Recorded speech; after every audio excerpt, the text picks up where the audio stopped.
ஓம் சரவண பவ. நம்ம தெய்வத்தை உண்மையாக வழிபடுற பக்தர்களுக்கு அவங்களோட ஆபத்து சமயத்தில் பார்த்திங்கன்னா கண்டிப்பாக அந்த தெய்வமே நமக்கு துணையாக இருக்கும் அப்படின்னு சொல்லுவாங்க. அது வெறும் வார்த்தை இல்லை, உண்மையான அனுபவம். அது என்னோட வாழ்க்கையில் எனக்கு நடந்த அனுபவத்தை தான் இப்போ நான் உங்ககிட்ட சொல்ல போகிறேன். நீங்கள் முருக பக்தராக இருந்தீங்க அப்படின்னா ஓம் சரவண பவ அப்படின்னு கமெண்ட் பண்ணுங்கள். அதுக்கு முன்னாடி நான் ஒரு பதிவை பற்றி நான் சொல்லணும். இப்போ கமெண்டில் பார்த்திங்கன்னா அருண்குமார்னு ஒரு தம்பி கமெண்ட் பண்ணியிருந்தாங்க.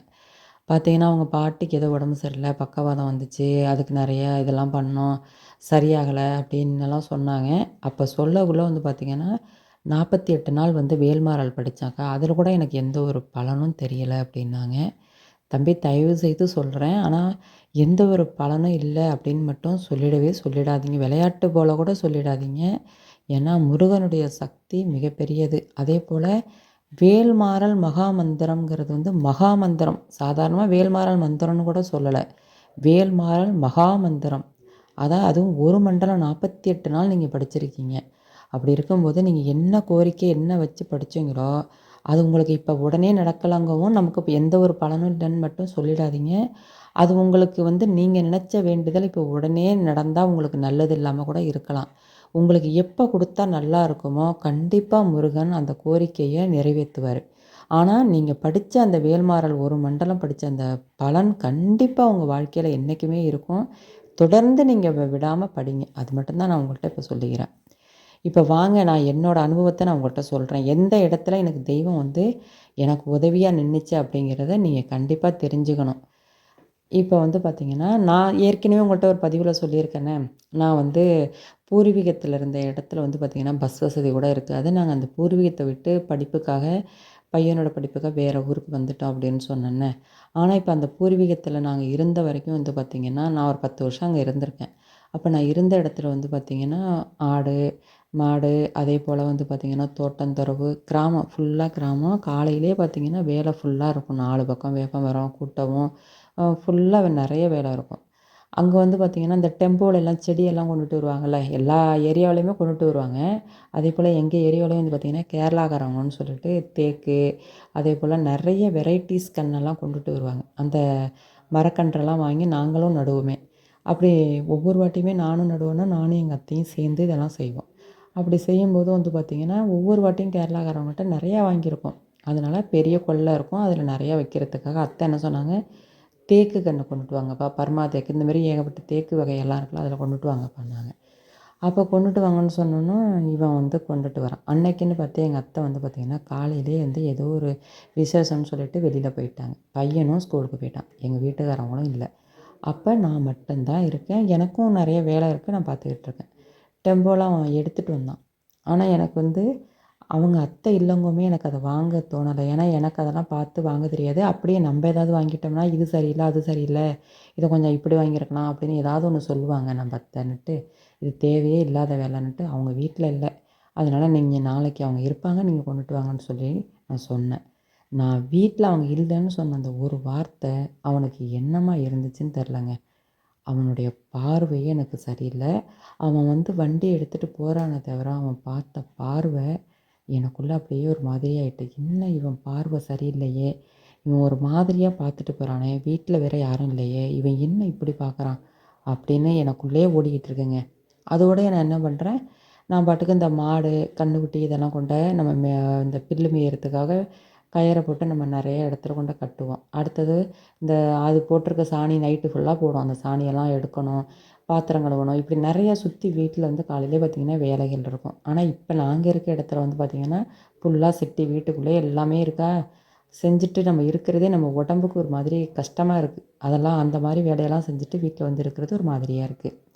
இப்போ பார்த்திங்கன்னா அப்படி நான் செஞ்சுக்கிட்டு இருக்கேன். ஆனால் செய்கிறேனே தவிர என் மைண்டு ஃபுல்லாக இவன் ஏன் இப்படி பார்த்துட்டு போனான், இவன் பார்வை சரியில்லை, இவன் ஒரு மாதிரி கெட்டவனாக இருக்கான், கொஞ்சம் பொறுக்கித்தனமாக பார்த்துட்டு போகிறானே அப்படின்னு. ஏன்னா நமக்கு தான் தெரியும் இல்லைங்க, ஒருத்தவங்களோட பார்வையை வச்சே கண்டிப்பாக அவன் நல்லவனா கெட்டவனா, அவன் எப்படிப்பட்டவங்கிறது நமக்கு தெரியும். அப்படி பார்த்துட்டு போகிறானேன்னு நினச்சிக்கிட்டே நான் என்ன பண்ணுறேன், இந்த வேலை எல்லாத்தையும் முடிச்சுட்டு தெரு பக்கத்துலேயும் தெருவாசல்லேருந்து நிலவாசல் இருக்குல்ல, தெருவாசல் கதவும் திறந்துருக்கு. நான் பின்னாடி கொல்லைவாச கதவு சாத்தியிருக்கு. நான் அந்த வேலையெல்லாம் முடிச்சுட்டு போகிறேன்னா, சுற்றி தெருவாசலுக்கு போகாமல் இந்த கொல்லைவாசலாலேயே கதவு திறந்துட்டு உள்ளே வருவோம். நம்மளுக்கும் நேரம் ஆயிட்டு சாப்பிடவே பார்த்தீங்கன்னா, காலை சாப்பாடு சாப்பிடவே 10 மணி ஆகிடும்.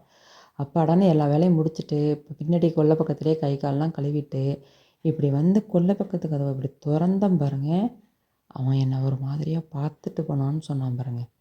அவன் வந்து எங்கள் வீட்டு நிலவாசல்கிட்டே வந்து நிற்கிறான். கையில் 2 செடி இருக்குது. நிலவாசல்கிட்ட உள்ளே வர்ற கண்டிஷனில் நிற்கிறான் தெருவாசலில். நான் இப்படி கொல்லை பக்கத்து கதவை திறக்கிறேன், பார்த்தா அப்படியே இவ்வளோ பெரிய உருவம் தெருவாசலில் நிற்கிறான். அப்படியே விட விட விட விடன்னு எனக்கு நடுக்க ஆரம்பிச்சிட்டு. ஏன்னா நம்ம வீட்டுக்குள்ளே போனோன்னு வச்சிங்களேன், அவன் டக்குன்னு வெளில கதவை சாத்திட்டா நம்ம என்ன பண்ண முடியும்? யாருமே இல்லைன்னு சொல்கிறேன். எங்கள் வீட்டை சுற்றி கொஞ்சம் வீடும் கொஞ்சம் எட்டி இருக்கும். நாங்கள் எங்கள் வீடு கொஞ்சம் தனியாக இருக்க மாதிரி இருக்கும். கத்துனா கூட யாருக்கும் காதில் விழுவாது. அது மாட்டுக்கு தனியாக ஒரு தோட்டத்துக்குள்ளே இருக்க மாதிரி இருக்கும்.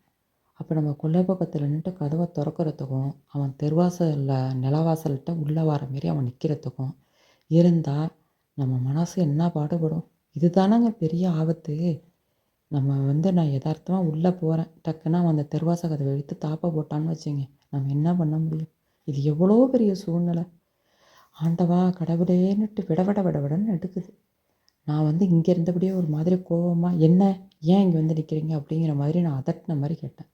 அவன் சொன்னான், செடியை எடுத்துகிட்டு வந்திருக்கேன்னு. நான் தான் வேண்டாம் நாளைக்கு வாங்கன்னு சொல்லிட்டேனே, உங்களை யார் இங்கே வர சொன்னதுன்னு சொல்லிவிட்டு நான் வீட்டுக்குள்ளே போகலை.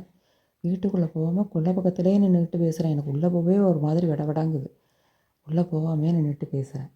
அப்போ நம்ம வந்து கடவுளே ஆண்டவாங்கிற இடத்துல இந்த இடத்துல ஆண்டவன் நமக்கு வந்து காப்பாற்றணும்ல, அங்கே தாங்க தெய்வம் வந்துச்சு.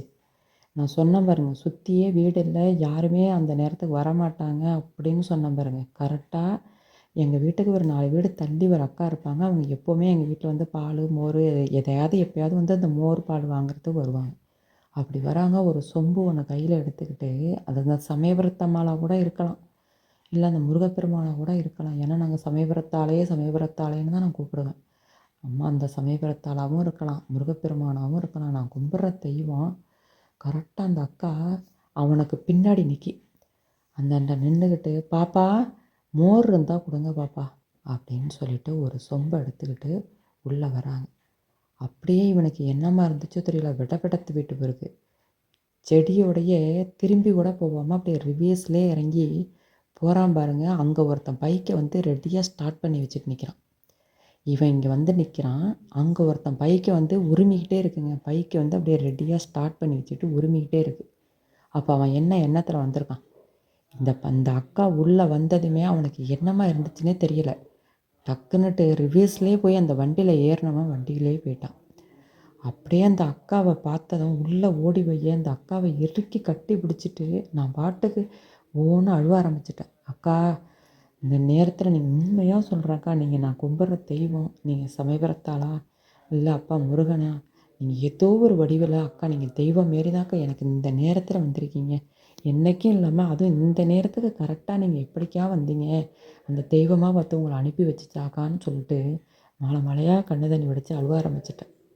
அப்படி ஒரு இதுதாங்க, இந்த மாதிரி ஒரு ஆபத்து சமயத்தில் அந்த தெய்வம் துணையாக வரும். அதே போல் உங்களுக்கும் சரி, நீங்கள் உண்மையாக தெய்வத்தை கும்பிடுங்க. ஓம் சரவணபவம் முடிஞ்ச அளவுக்கு சொல்லிக்கிட்டே இருங்க.